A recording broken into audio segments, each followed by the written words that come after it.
मोहरा था। City bank उसको चलाता था, हर्षद मेहता वही चलता था। सिटी बैंक ने भारत में आके हर्षद मेहता को खड़ा किया और हर्षद मेहता को पैसा देना शुरू किया और उस पैसे से उससे कहा कि शेयर खरीदो, हमको दो। तो हर्षद मेहता अपने नाम से शेयर खरीदता था, सिटी बैंक को ट्रांसफर करता था, पैसा सिटी बैंक देता था। तो सिटी बैंक ने खेल क्या खेला कि भारत की कुछ कंपनियों को उठाना है, कुछ को गिराना है। जिन कंपनियों के शेयर सिटी बैंक के पास है उनको उठाना है, जिनके नहीं है उनको गिराना है। ये खेल में वो लग गए। हर्षद मेहता उनको कठपुतली की तरह से मिल गया, उसने खेल खेला और उस खेल में हिंदुस्तान का हजारों करोड़ रुपए, कम से कम 76,000 करोड़ रुपए डूब गया इस देश का। और जब ये सारा घोटाला खुला और घोटाले पर इंक्वायरी हुई, इंक्वायरी भारत सरकार की संसदीय समिति ने की। संसदीय समिति ने कहा कि हर्षद मेहता घोटाले का जिम्मेदार नहीं है, सिटी बैंक जिम्मेदार है। तो भारत के एक्स फाइनेंस मिनिस्टर और वर्तमान prime minister doctor Manmohan Singh ने कहा कि हमें मालूम है सिटी बैंक जिम्मेदार है, लेकिन हम उसके खिलाफ कार्रवाई नहीं कर सकते क्योंकि अमेरिका से हमें इन्वेस्टमेंट चाहिए।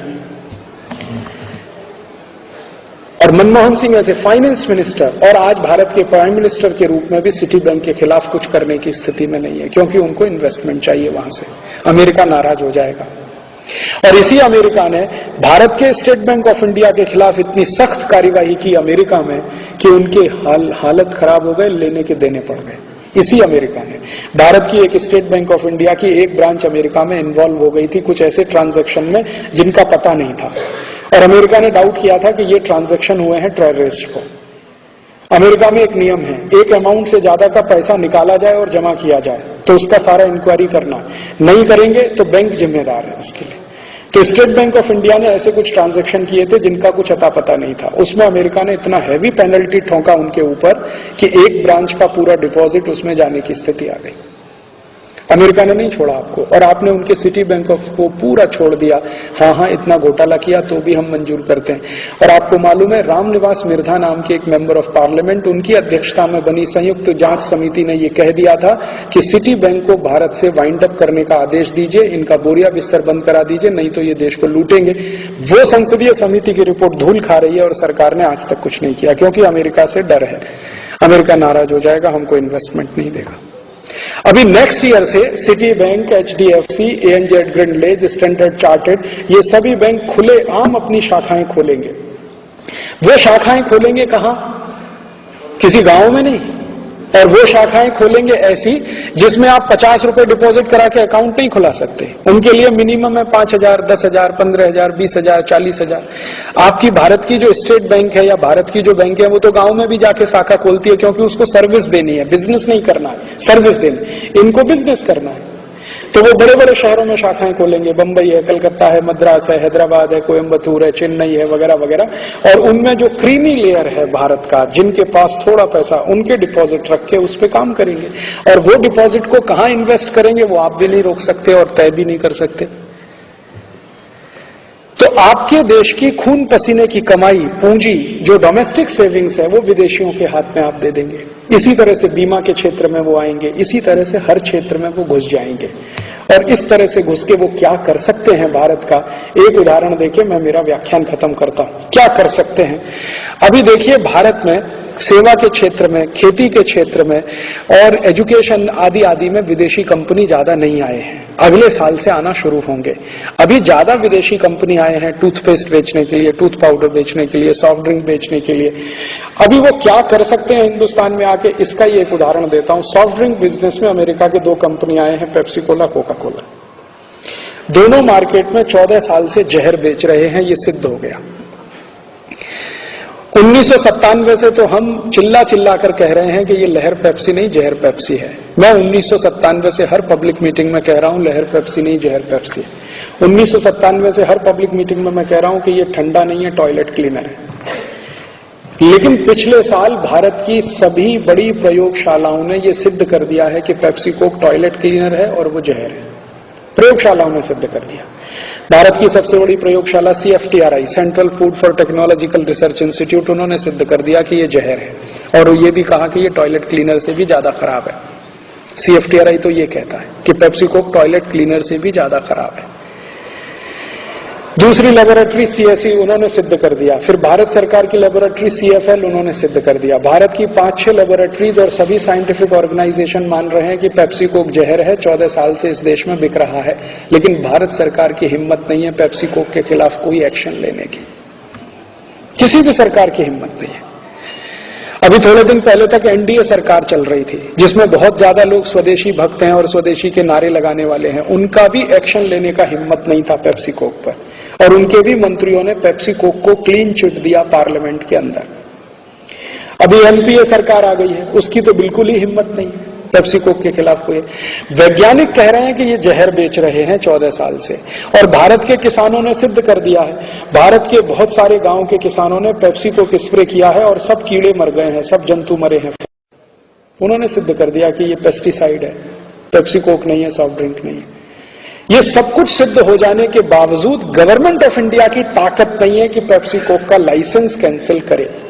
अभी तो भारत के सुप्रीम कोर्ट ने कह दिया, हाई कोर्ट ने कह दिया, सबने कह दिया। 97 में जब हम ये बात कहते थे तो लोग हमें पागल कहते थे। अब 2004 में सुप्रीम कोर्ट ये कह रहा है, हाई कोर्ट ये कह रहा है, सीएफटीआरआई ये कह रही है, सीएफएल ये कह रही है, सभी साइंटिफिक बॉडीज ये कह रही हैं कि ये पेप्सी कोक नहीं है, जहर है, क्योंकि उसमें डीडीटी है, बेंजीन हेक्साक्लोराइड है, मेलाथियान है, क्लोरोपाइरीफॉस है। ये चारों खतरनाक कीटनाशक पेप्सी कोक में मिले हुए हैं और हमारी शरीर की क्षमता से 87 गुना ज्यादा है। माने हमारे शरीर की जो टॉलरेंस लिमिट है उससे 87 गुना ज्यादा जहर पेप्सी कोक थम्स अप में है, ये रिपोर्ट कहती है। तो भी सरकार की हिम्मत नहीं है लाइसेंस रद्द करने की। आप सोचिए कि जब 2 अमेरिका की कंपनी के खिलाफ भारत सरकार कुछ नहीं कर पा रही है तो हजारों अमेरिकी कंपनी अगले साल से घुस जाएगी, भारत सरकार क्या करेगी? 2 के खिलाफ कुछ नहीं करने की हिम्मत है उनकी, जो सिद्ध हो गया है कि ये जहर बेच रहे हैं। तो सरकारों की हिम्मत और ताकत तो इन कंपनियों के सामने कुछ भी नहीं है। और ऐसी कंपनी आके भारत पे अगर छा गई तो सारा रूल तो वो करेंगे, रेगुलेशंस वो बनाएंगे, कानून वो तय करवाएंगे, संसद में क्या होना चाहिए क्या नहीं होना चाहिए वो तय करेंगे। सरकार तो कुछ नहीं, सरकार तो पपेट हो जाएगी, कठपुतली हो जाएगी उनके हाथ की। एक और उदाहरण देता हूं। एक अमेरिका की एनरॉन कंपनी आई थी, बोगस और फ्रॉड कंपनी, जो अमेरिका में बोगस थी, फ्रॉड थी, यूरोप के कई देशों में बोगस थी, फ्रॉड थी। वो महाराष्ट्र में आके कितने बड़े पैमाने पर इन्वेस्टमेंट करने का सारा उन्होंने ढिंडोरा पीटा, और महाराष्ट्र सरकार ने क्या क्या सुविधा नहीं दिया उस एनरॉन को। और ऐसे लोग महाराष्ट्र में जो कहा करते थे कि हम इसको उठाकर अरब सागर में फेंक देंगे और ये कर देंगे, उन्हीं लोगों ने उसको लाइसेंस दे दिया। और उस एनरॉन के लाइसेंस को कैंसिल करवाने के लिए कोर्ट को बीच में आना पड़ा। सरकार की हिम्मत नहीं थी उसका भी करने के लिए, अदालतों ने हस्तक्षेप किया, तब जाके ये सारा प्रोजेक्ट रुका। बाद में पता चला कि कंपनी ही बोगस थी, फ्रॉड कंपनी थी। अब वो बोगस और फ्रॉड कंपनी आती है और भारत में पावर प्रोजेक्ट के नाम पर शेयर्स फ्लोट करे, हजारों करोड़ रुपए आपके मार्केट से उठा ले। जिसने जिंदगी में 1 यूनिट भी बिजली नहीं बनाया हो वो भारत में हजारों करोड़ का पावर प्रोजेक्ट चला ले, ये कितनी बड़ी विडंबना। और एक ऐसे देश में जहां सत्ता बहुत बिकाऊ है और नेता सब गधे और घोड़े के माफिक बिकने को तैयार हैं, और ऐसे देश में जहां के नेताओं को कुछ ज्यादा इन सब अंतर्राष्ट्रीय विषय के समझौतों की समझ भी नहीं है। आप गेट करार के बारे में बात करिए, आपके लाइन से खड़े कर दीजिए एमपीज और एमएलए को, बात करके देखिए उनसे गेट करार के बारे में क्या बात करते हैं वो आपसे। वो कहेंगे हाँ कुछ सुना तो है, लेकिन क्या है हमें माहिती नहीं है। जिनको सबसे ज्यादा माहिती होनी चाहिए उनसे बात करके देख लीजिए। आप मंत्रियों से बात कर लीजिए, एमपी एमएलए की छोड़ता हूं मैं, आपके कॉमर्स मिनिस्टर से बात कर लीजिए, फाइनेंस मिनिस्टर से बात कर लीजिए, स्टेट के चीफ मिनिस्टर से बात कर लीजिए। आपको गेट एग्रीमेंट के बारे में कुछ मालूम है? कभी कॉमा फुल स्टॉप उसका देखा है आपने? वो कहेंगे जी हमें क्या जरूरत है मालूम होने की, ये तो सरकारी अधिकारियों को मालूम होना चाहिए। और सरकारी अधिकारी किस तरह के हैं वो आप जानते हैं। हिंदुस्तान का सरकारी अधिकारी सगा उसका है जहां से पैसा मिलता है। हिंदुस्तान के सरकारी अधिकारियों के घर में आजकल सीबीआई वालों ने रेड डालना शुरू किया है। एक क्लर्क लेवल के अधिकारी के घर में 4 करोड़ मिल गया, 5 करोड़ मिल गया, 6 करोड़ मिल गया। वो सरकारी अधिकारी क्या करने वाला है? वो तो वही करने वाला है जो घूस कराएगी, रिश्वत कराएगी उसको। तो करप्ट हमारी ब्यूरोक्रेसी है, और उससे भी ज्यादा करप्ट हमारी ये जो पार्लियामेंट्री डेमोक्रेसी है, इतने करप्शन में डूबी हुई है। उस स्थिति में अगर बाहर की कंपनियां आती हैं और यहां से लूट के ले जाना शुरू करती हैं और उस लूट का थोड़ा हिस्सा अधिकारियों को मिलने लगे और नेताओं को मिलने लगे, वो तो उन्हीं के बात करेंगे, उन्हीं के बोलेंगे, उन्हीं के फेवर में जाएंगे, वो आपकी बात नहीं करेंगे, मेरी बात नहीं करेंगे, तो देश बंधुआ हो जाएगा। और मुझे दुख इस बात का है कि ऐसे ही खतरनाक काम कभी अंग्रेजों ने किए थे इस देश में गुलामी लाने के लिए, अब वही खतरनाक खेल इस देश में आजादी के 56-57 साल के बाद हो रहे हैं। आज भी इस देश में 4,500 से ज्यादा विदेशी कंपनी तो आ चुकी है, हजारों करोड़ रुपए लूट के ले जा रही है। पेप्सी कोला है, कोका कोला है, Colgate, Palmolive, Procter and Gamble, Reckitt and Colman, Johnson and Johnson. अब अगले साल से और ज्यादा आएंगे और खुली छूट मिलेगी लूट करने की, और ज्यादा पैसा यहां से लेके जाएंगे। अल्टीमेटली क्या होगा, जो ईस्ट इंडिया नहीं कर पाया इस देश में, वो अब ये कंपनियां करेंगी। और इसमें सबसे ज्यादा जो पीड़ित होने वाला वर्ग है वो किसान है, मजदूर है, कमजोर वर्ग है। भारत जो सबसे ज्यादा कमजोर वर्ग है उसी को सबसे ज्यादा इसकी तकलीफ होने वाली है। और दुर्भाग्य से सबसे ज्यादा कमजोर वर्ग इस देश में सबसे ज्यादा असंगठित है, उसका संगठन नहीं है, इसलिए चुपचाप धीरे धीरे या तो वो साइडलाइन हो जाएगा या आत्महत्या करके सारे रास्ते से हट जाएगा, रास्ता इनके लिए खुल जाएगा। ये स्थिति देश के सामने है। अब प्रश्न उठता है कि फिर हम क्या करें। मैं आपसे निवेदन करने ये आया हूं कि आपको ही कुछ करना पड़ेगा और कोई इस देश में कुछ करने वाला नहीं है। आप राजकीय पक्षों से कोई भी अपेक्षा मत करिए कि वो कुछ करेंगे। राजकीय पक्षों को कुछ करना होता तो 10 साल से ये गेट करार साइन होके पड़ा हुआ है, कुछ उन्होंने किया होता। और पिछले 10 साल में हिंदुस्तान के हर राजकीय पक्ष को सत्ता चलाने का मौका मिला है इस देश में, डायरेक्ट और इनडायरेक्ट। ऐसा कोई राजकीय पक्ष नहीं बोल सकता कि हमको सत्ता चलाने का मौका नहीं मिला। अगर इनको कुछ भी करना होता तो ये कर सकते थे। आप बोलेंगे क्या कर सकते थे? ये कर सकते थे वो काम जो अमेरिका ने किया। मैंने आपसे कहा ना, अमेरिका ने क्या किया, संविधान संशोधन कर लिया। संविधान संशोधन करके गेट करार साइन किया। अब गेट करार की जो खराब बातें हैं अमेरिका उसको नहीं मानेगा, आप कुछ नहीं कर सकते उसका, क्योंकि वो कह रहे हैं और always American law will prevail. उन्होंने संशोधन कर लिया, वो कहते हैं हमारा संविधान ऊपर है। हम भी ये कर सकते थे, हमारे राजकीय पक्षों को कुछ करना होता तो वो भी ये कर सकते थे। और आप बोलोगे कि राजकीय पक्षों को ये बात किसी ने बताई नहीं, ये मैंने बताई है।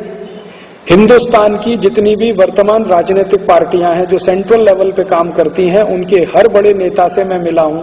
कम से कम 250 ऐसे नेता हैं जो जीवित हैं इस देश में, जिनको मैं व्यक्तिगत रूप से मिला हूं। जा जाकर मैंने ये गेट एग्रीमेंट की फोटोकॉपी करके उनको दिया है, इस पे जिस्ट लिख कर दिया है कि देखिए ये खराब है, ये खराब है, ये खराब है, इसको बदलवाइए, नहीं तो। लेकिन किसी ने कोई इंटरेस्ट नहीं लिया, कोई रस भी नहीं लिया। और इसमें से दुर्भाग्य की बात यह है कि जिन 250 एमपीज को, जो बड़े नेता हैं इस देश में जिनको मैं मिला, मैक्सिमम ने गेट करार की कॉपी मुझे वापस दे दिया कि ये आप ही पढ़िए, आप ही रखिए, आप ही स्टडी करिए और आप ही जन जागृति लाइए। हमारे बस का नहीं है ये सब। मैंने कहा भाई आप तो करोड़ों रुपए लेते हैं इस देश के लोगों के खून पसीने की कमाई के टैक्स का, आपका तो पहला धर्म बनता है ये सब लोगों को बताना, समझाना, जन जागृति लाना। वो कहते हैं ना हमको ये समझता है, ना हम इसको बात कर सकते हैं, ये आपका ही काम है, ये आप करिए। मैंने मेरे लिए, ना मैं मेंबर ऑफ पार्लियामेंट हूं, ना मेंबर ऑफ लेजिस्लेटिव असेंबली हूं, ना मैं किसी म्यूनिसिपैलिटी कॉर्पोरेशन का कॉर्पोरेटर हूं, ना ग्राम सभा का सरपंच हूं, ना कहीं पंचायत का सदस्य हूं। मुझे कहते हैं कि तुम ये करो, और जिनको ये जिम्मेदारी है, जिनके ऊपर हम हजारों करोड़ रुपए खर्च कर रहे हैं, इसी के लिए जाते हैं संसद में, लोकसभा में, विधानसभा में, वो करने को तैयार नहीं है। कारण क्या है? 2 बड़े कारण हैं। एक तो ये है कि majority member of parliament, member of legislative assemblies, MLAs, MPs में इस गेट करार को लेकर, डब्ल्यूटीओ को लेकर कोई समझ नहीं है। किसी ने अध्ययन भी नहीं किया है, अभ्यास भी नहीं किया है, और उनकी शायद कैपेसिटी भी नहीं है इसको समझने की, अभ्यास करने की, अध्ययन करने की। क्योंकि हिंदुस्तान की संसद का जिस तरह का कॉन्फ़िगरेशन है, आप देख लो। हिंदुस्तान की संसद में ऐसे बहुत सांसद हैं जिनको तिहाड़ जेल में होना चाहिए था, मंत्री बन के बैठे, नोटेड क्रिमिनल्स और हिस्ट्री शीटर हैं। उनसे आप कल्पना करेंगे वो गेट करार को समझेंगे और इस पे कोई बात करेंगे संसद में?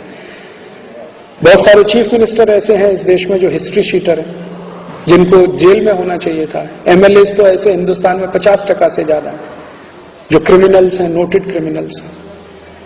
और ऐसे क्रिमिनल्स नहीं है छोटे मोटे, मर्डर करवाए हैं, रेप किए हैं, किसी को लूटा है, किसी का घर जलाया है, गंभीर अपराध जो माने जाते हैं इस देश में, वो सब करने वाले लोग हैं। ऐसे लोगों के बीच में आप कल्पना करें गैट करार पे बात हो, शायद नहीं हो पाएगी। इसलिए हम लोगों ने सोचा कि लोगों के बीच में जाएं और लोगों को इस बात के लिए प्रेरित करें कि भाई आप इसको समझ लो।